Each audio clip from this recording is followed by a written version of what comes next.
আসসালামু আলাইকুম সুপ্রিয় শিক্ষার্থীবৃন্দ, তোমরা সবাই আশা করি খুব ভালো আছো। আমিও আলহামদুলিল্লাহ আল্লাহ পাকের অশেষ মেহেরবানিতে খুব ভালো আছি, শুকর আলহামদুলিল্লাহ।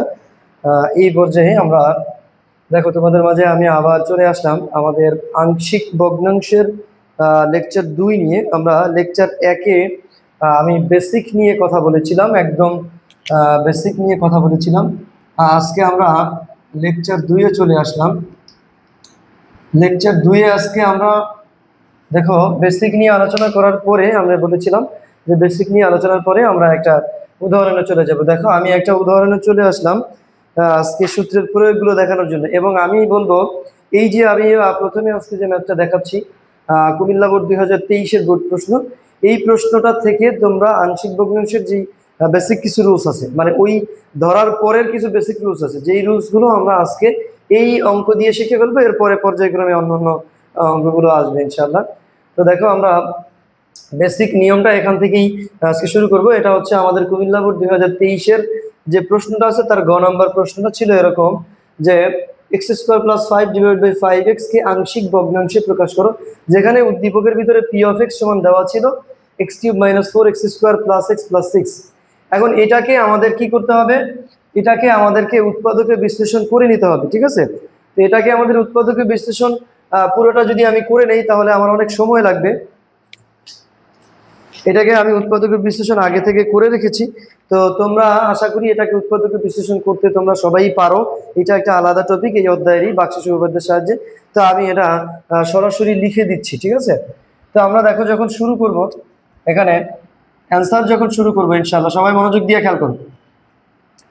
তাহলে এখানে আমাদের p of x সমান দেওয়া আছে হচ্ছে x³ - 4x² + x + 6। আচ্ছা, এটাকে বাক্সেস উপপাদ্য যদি আমি ওইভাবে করতে যাই তাহলে আমার ভিডিওটা একটু বড় হয়ে যাবে সময়, যেহেতু আমার মূল টার্গেট হচ্ছে আংশিক ভগ্নাংশ, এই জন্য এটা আমি সরাসরি লিখে দিচ্ছি। তবে তোমরা এটা বাক্সেস উপপাদ্যের সাহায্যে করে নিবে। তবে যদি কারো প্রবলেম হয় আমাকে অবশ্যই কমেন্টসে জানাবে, আমি ইনশাল্লাহ এটা কিভাবে করতে হয় আমি অন্য একটা ভিডিওতে তোমাদেরকে করিয়ে দিব ইনশাল্লাহ। আমি এটা করে রেখেছিলাম আগে থেকেই। তাহলে এটার অ্যান্সারটা আসতেছে x + 1 * x - 2 আর হচ্ছে x - 3। খেয়াল করো, এটা আমরা উৎপাদকের বিশ্লেষণের মাধ্যমে পেয়েছি। এবারে যদি আমি এখানে মান ইনপুট করি, দেখো অতএব আমরা বলতে পারি x² + 5 / p of x equal, তখন বলা যায় x² + 5 / x + 1, এখানে বলা যায় হচ্ছে x - 2, এখানে x - 3। এবারে আমরা ধরে নিব, ওই যে বলেছিলাম ধরি, যারা পার্ট 1 দেখেছো বা লেকচার 1 দেখেছো তারা জানবে যে আমাদের এটা ধরতে হবে। এখন প্রথমে আমি বলেছিলাম লেকচার 1-এ যে আমাদের সর্বপ্রথম দেখতে হবে যে এই ভগ্নাংশটা কি প্রকৃত না অপ্রকৃত, প্রপার নাকি ইমপ্রপার। এটা প্রপার না ইমপ্রপার সেটার জন্য মনে আছে তো, উপরে যে বহুপদীরা রয়েছে তার সর্বোচ্চ পদ x², আর নিচে যে বহুপদীরা রয়েছে that means p of x, তার সর্বোচ্চ মানে মাত্রা বা সর্বোচ্চ x এর পাওয়ার যেই পদে অবস্থিত বা মুখ্য পদ যেটা x³, এই দুইটার ভাগ করলে 1/x। তার মানে নিচেরটা বড়, তার মানে কি হর লবের থেকে বড়। আর আমরা জানি যে হর যদি লবের থেকে বড় হয়ে থাকে তাহলে তাকে প্রকৃত ভগ্নাংশ বলা হয়। দ্যাট মিনস এটা একটা প্রকৃত ভগ্নাংশ বা প্রপার ফ্র্যাকশন। তাহলে স্যার আমাদের ঝামেলা নাই, আমরা প্রপার ফ্র্যাকশন নিয়েই কাজ করব। তাহলে এখন আমরা ধরার ক্ষেত্রে বলেছিলাম x² + 5, এখানে হবে x + 1, এখানে x - 2, এখানে x - 3। এই যে আমাদের ইকুইভ্যালেন্ট সাইন দিতে হবে। এরপরে আমাদের এক একটা উৎপাদকের জন্য এক একটা ধ্রুবক পদ, x a / x + 1 + b / x - 2 + c / x - 3, equation number 1। Sir মনে আছে তো সবার? এই পর্যন্ত আমার মনে হয় সবারই মনে থাকার কথা, যেহেতু আমরা লেকচার 1 আমরা যারা দেখেছি, যারা দেখো নাই এই ভিডিওর নিচে লেকচার 1-এর লিংক দেওয়া থাকবে, অবশ্যই লেকচার 1টা দেখে আসবে ইনশাআল্লাহ। ওকে, আচ্ছা এরপরের যেই কাজটা করতে হবে এই 1 নং সমীকরণে খেয়াল করো কিছু বেসিক, যেমন এই যে পর্যন্ত আমি করেছি এখান থেকে এই ধরি থেকে আমি 2 নম্বর ইকুয়েশনে যখন যাব এর আগ পর্যন্ত সমস্ত আংশিক ভগ্নাংশের একই রুলস, সমস্ত প্রপার ফ্র্যাকশনে মানে সমস্ত যে এটাকে বলা হয় প্রকৃত ভগ্নাংশের ক্ষেত্রে একই রুলস। যেমন দেখো এখন আমরা যেটা করব সেটা হচ্ছে এই যে দেখো 1 নং এর বাম পাশে যে হরটা রয়েছে, x plus one, x minus two, x minus three. এই হর দ্বারা লেফট সাইড এবং রাইট সাইড উভয়কে আমি কি করে দিব, গুণ করে দিব সবসময়ের জন্য স্যার। তাহলে 1 নং এর উভয় পাশে, এটা খেয়াল করবা, এটা কিন্তু সাধারণ নিয়ম সমস্ত আংশিক ভগ্নাংশের জন্য। 1 নং এর উভয় পাশে, উভয় পক্ষে বা পাশে x plus one, x minus two, x minus three দ্বারা গুণ করে পাই, দ্বারা গুণ করে পাই। আমাকে একটা জিনিস বলো, যখন আমরা বাম পাশে এটা দিয়ে গুণ করব এই ভগ্নাংশটার সাথে, আমি একটু রাফে তোমাদের বোঝার জন্য দেখাই দিই, x plus five divided by যখন এটা x plus one, x minus two, x minus three, এটাকে যখন আমরা এই মানটা দিয়েই গুণ করবো, x plus one, x minus two, x minus three দ্বারাই যখন গুণ করব, স্যার দেখেন এগুলো কিন্তু কাটাকাটি চলে যাবে, কারণ এটা উপরে গুণ বোঝা যায়। কারণ আমরা জানি একটা ভগ্নাংশের সাথে কোনো পূর্ণ মান যদি গুণ হয় সে ভগ্নাংশের লবের সাথে চলে যায়, তাহলে কাটাকাটি গিয়ে শুধুমাত্র লেফট সাইডে থাকতেছে এক্স স্কোয়ার প্লাস ফাইভ, আর রাইট সাইডে কি থাকবে, এটা খুব গুরুত্বপূর্ণ টপিক। আমি একটা দেখাচ্ছি, বাকিগুলো একটা শর্ট টেকনিক বলে দিব। যেমন a divided by x plus one, এটাকে যখন আমি x plus one, x minus two, x minus three দ্বারা ভাগ করবো, খেয়াল করো এক্স প্লাস ওয়ানটা কাটাকাটি যাবে, থাকবে হচ্ছে এই দুইটা। এই দুইটা কার সাথে গুণ হয়ে যাবে, এই দুইটা এ এর সাথে কিন্তু গুণ হয়ে যাবে। সবাই ক্লিয়ার কিনা? কারণ এটা ভগ্নাংশের উপরের অংশের সাথে গুণ বোঝা যায়। ক্লিয়ার কিনা? তাহলে আমার এখানে থাকতেছে a into x minus two, x minus three. Sir এর দ্বারা আমরা কি বুঝতে পারলাম? এর দ্বারা আমরা এটা বুঝতে পারলাম যেই মানটা কমন, যেমন এখানে নিচে যে উৎপাদকটা ছিল এক্স প্লাস ওয়ান, ওইটা বাদ যাবে, ওইটা বাদ দিয়ে বাকি যে দুইটা থাকবে সেই দুইটা গুণ হয়ে যাবে। যেমন তাহলে আমরা বি এর ক্ষেত্রে সংক্ষেপে বলতে পারি, এক্স মাইনাস টুটা যদি এখান থেকে বাদ যায় তাহলে থাকবে এই যে এক্স মাইনাস টু, যদি এখান থেকে বাদ যায় তাহলে আমাদের থাকতেছে এক্স প্লাস ওয়ান, আর থাকতেছে কি এক্স মাইনাস থ্রি। তাহলে আমি এখানে এই যে এক্স প্লাস ওয়ান আর থাকতেছে এক্স মাইনাস থ্রি। সি এর জন্য কি থাকতেছে, এক্স মাইনাস থ্রিটা যদি বাদ হয়ে যায় তখন থাকবে কোন দুইটা, তখন থাকবে হচ্ছে এক্স প্লাস ওয়ান আর হচ্ছে এক্স মাইনাস টু। আমার মনে হয় এটা হলো ইকুয়েশন নাম্বার টু, এটা হচ্ছে ইকুয়েশন নাম্বার টু। আমার মনে হয় সবাই এই পর্যন্ত ক্লিয়ার ইনশাআল্লাহ, তাই না?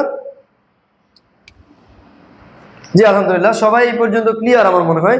যদি কারো প্রশ্ন থাকে আমাকে জানান। এই যে স্যার ইকুয়েশন টু, আমি আবারও বলে দিচ্ছি, এই যে ইকুয়েশন টু পর্যন্ত সমস্ত ম্যাথের জন্য একই রুলস। এই ইকুয়েশন টু পর্যন্ত খেয়াল করে দেখো, এই ইকুয়েশন টু পর্যন্ত সমস্ত ম্যাথের জন্য একই রুলস। স্যার এটা কি বলবেন? জি স্যার, এখান থেকে ইকুয়েশন টু আমাদের সমস্ত প্রকৃত ভগ্নাংশের জন্য সেম রুলস। এরপর থেকে কিছু ভিন্নতা রয়েছে কিছু কিছু ম্যাথের ক্ষেত্রে। তো এই পর্যন্ত কিন্তু আমরা সব অঙ্কের জন্য সেম। প্রথমে কি করব, ধরে নিব, উৎপাদক অনুযায়ী ধরে নিব। ধরে নেওয়ার পরে আমরা এই যে 1 নং যেটা থাকবে তার হর দিয়ে উভয় পক্ষে গুণ করে দিয়ে 2 নং পর্যন্ত বের করে ফেলব। এবার আমাদের টার্গেট, স্যার এখানে আমরা 3টা ধ্রুবক ধরেছিলাম। কয়টা ধ্রুবক ধরেছিলাম? একটা এ, একটা বি, একটা সি। এদের মান আমি জানি না। আংশিক ভগ্নাংশে আমাদের মূল টার্গেটই হচ্ছে এদের মানগুলো বের করা। এদের মানগুলো কিভাবে আমরা বের করব? আমরা যে ইকুয়েশন নাম্বার 2 পেয়েছি, ইকুয়েশন নাম্বার 2 এর দিকে আমরা লক্ষ্য করব যে আমরা যখন এ এর মান বের করব, সবাই নোটিশ, এ এর মান যখন আমি বের করব তখন আমাকে বাই সিস্টেমে এই বি এবং সি কে আমাকে জিরো করতে হবে। বি আর সি কে কি করতে হবে? জিরো। এখন বি আর সি কে জিরো করার জন্য আমাদের যে পদ্ধতি গ্রহণ করা লাগবে সেটাই করতে হবে। তেমনি আমি যখন দেখো, আমি যখন বি এর মান বের করব তখন আমাকে এ আর সি কে জিরো করতে হবে একই সময়, কারণ একই সময় আমরা জানি একটা সমীকরণে দুইটা অজানা রাশির মান বের করা যায় না। তেমনি আমি যখন সি বের করব তখন আমাদের একই সময় এ আর বি জিরো করতে হবে। সবাই ক্লিয়ার? স্যার আমরা এ এর মান বের করার জন্য একটু খেয়াল করে দেখি তো এই বি আর সি কে একই সময় জিরো করা যায় কিনা। স্যার একটু খেয়াল করে দেখেন, এই দুইটার ভিতরে একটা কমন উৎপাদক আছে। এই দুইটার মধ্যে একটা কি আছে, এই যে বি এবং সি এর মধ্যে একটা কমন উৎপাদক, সেটা হচ্ছে x plus one, x plus one. যদি কোনো কারণে আমি এক্স এর পরিবর্তে এখানে -1 ইনপুট করি, খেয়াল করো, এক্স এর পরিবর্তে -1 ইনপুট করি, তখন হয়ে যায় -1 + 1, দ্যাট মিনস 0। আর এই দুইটা গুণ আকারে আছে, এই দুইটা কি আকারে আছে, এই যে এই দুইটা কি আকারে আছে, গুণ আকারে। তাহলে 0 × x - 3 ফলাফল 0, 0 × b ফলাফল 0। তার মানে যেহেতু তিনোটা এখানে গুণ আকারে আছে, যে কোনো একটা 0 হওয়া মানে এই পুরো টার্মটাই 0 হয়ে যাওয়া। সি এর বেলায় একই কথা। তো চলে আসবে আমাদের এ এর মান। ব্যাপারটা কি বুঝতে পারছি? ব্যাপারটা ক্লিয়ার কিনা? ওকে, তাহলে আমরা 2 নং এ এখন যেটা করব, 2 নং এ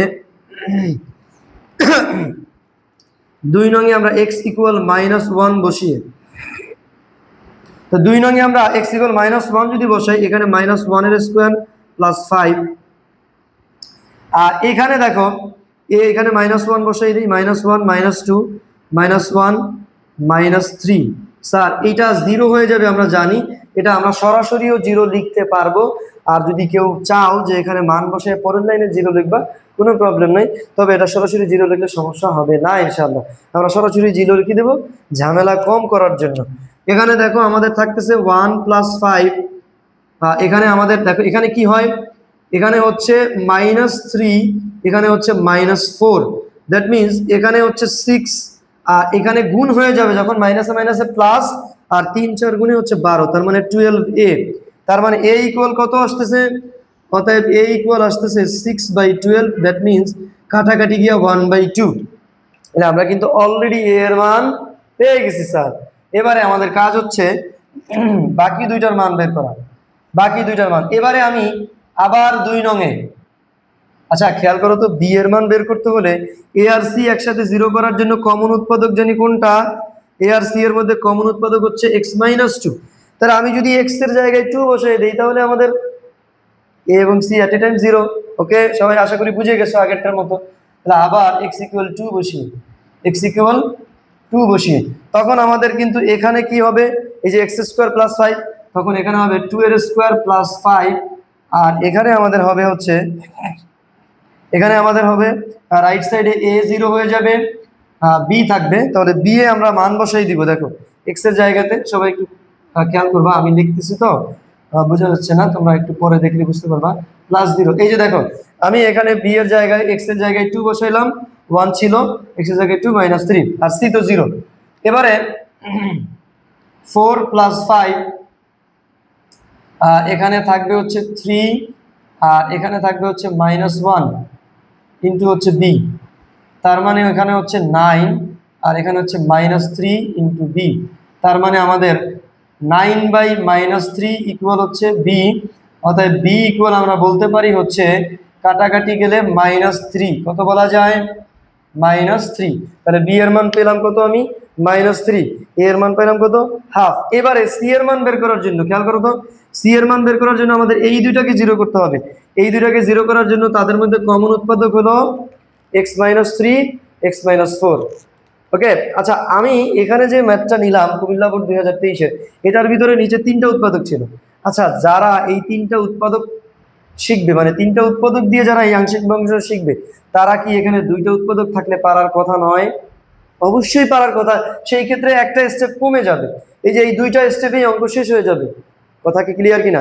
এই জন্য আমি 3টা উৎপাদক দিয়ে করাই দিলাম, যাতে করে তোমরা 2টা অনায়াসে পারো। ওকে সবাই? আচ্ছা ওকে, এবার আমরা তাহলে x এর পরিবর্তে 3 ইনপুট করলে, তাহলে আমরা আবার 2 নং এ x = 3 বসিয়ে, তাহলে আমাদের এখানে আসবে হচ্ছে 3² + 5, এখানে a 0 হয়ে যাচ্ছে, a 0 হয়ে যাচ্ছে, b ও 0 হয়ে যাচ্ছে, c থাকবে। তাহলে এখানে মান বসবে 3 + 1, এখানে বসবে 3 - 2, তাহলে 9 + 5, এখানে আসবে হচ্ছে 4, আর এখানে আসবে হচ্ছে 1 ইন্টু c, তার মানে হচ্ছে 9 + 5 হচ্ছে 14, আর এখানে হচ্ছে 4c, তার মানে c = 14/4। তাহলে এটা আমরা কাটাকাটি করলে আমরা লিখতে পারি 7/2। আমরা কি লিখতে পারি? 7/2। সবাই কি ক্লিয়ার? আমার মনে হয় এখানে কারো সমস্যা থাকার কথা না, আমরা সবাই খুব ইজিলি ধরতে পারছি আমার মনে হয়, কারণ এখানে ক্যালকুলেশন খুবই ইজি, আর এখানে যখন 2টা থাকবে তখন আরো বেশি ইজি। সবাই ক্লিয়ার? ওকে, এবারে আমাদের কাজ হচ্ছে এই যে a এর মান, b এর মান, c এর মান, এই 1 নম্বর যে ইকুয়েশনটা ছিল, 1 নম্বর ইকুয়েশনে ইনপুট করে দিতে হবে। তাহলে 1 নং এ a, b ও c এর মান বসিয়ে,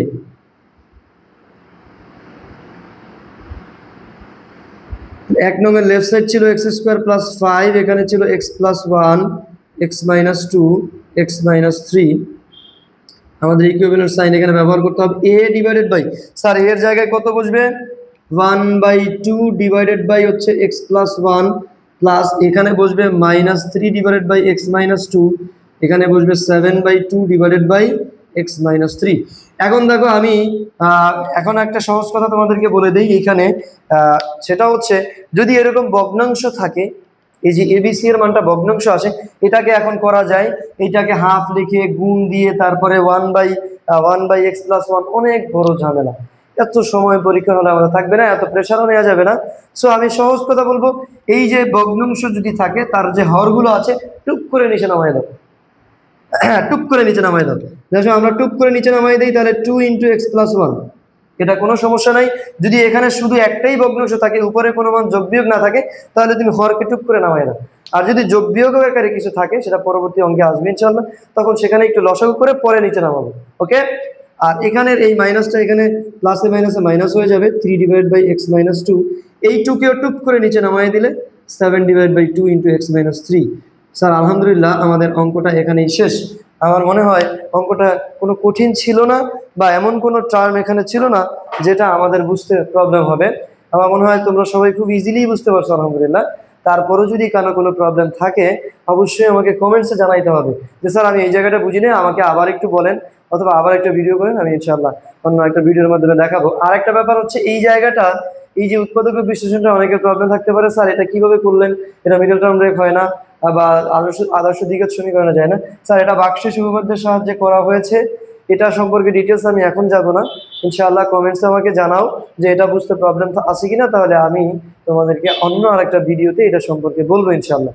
এটা নিয়ে অনেক কথা আছে। এখানে আমাদের হায়ার ম্যাথের, তোমাদের বইয়ের হায়ার ম্যাথের প্রতিজ্ঞা নাম্বার 3 এখানে ব্যবহার করা হয়েছে। প্রতিজ্ঞা নাম্বার 3টা অত্যন্ত জরুরি এবং অত্যন্ত গুরুত্বপূর্ণ। তো ঠিক আছে, আমার মনে হয় সবাই বুঝতে পারছো। তোমাদের লেকচার 2 এত সময় ধৈর্য ধারণ করে দেখার জন্য তোমাদের সবাইকে ধন্যবাদ, এবং পরবর্তী ভিডিওতে দেখার আমন্ত্রণ রইল। আজকে এই পর্যন্তই। পরবর্তী আরো ভিডিওতে ইনশাআল্লাহ আরো বোর্ড প্রশ্ন আসবে, আরো টপিক আসবে। সবাই ধৈর্যের সাথে আমার সাথে থাকবে। আমার সাথে থাকলে ইনশাআল্লাহ এরকম মজার ভাবে এবং সুন্দরভাবে শিখতে পারবে ইনশাআল্লাহ। তো ঠিক আছে, আসসালামু আলাইকুম ওয়া রাহমাতুল্লাহি ওয়া বারাকাতুহু।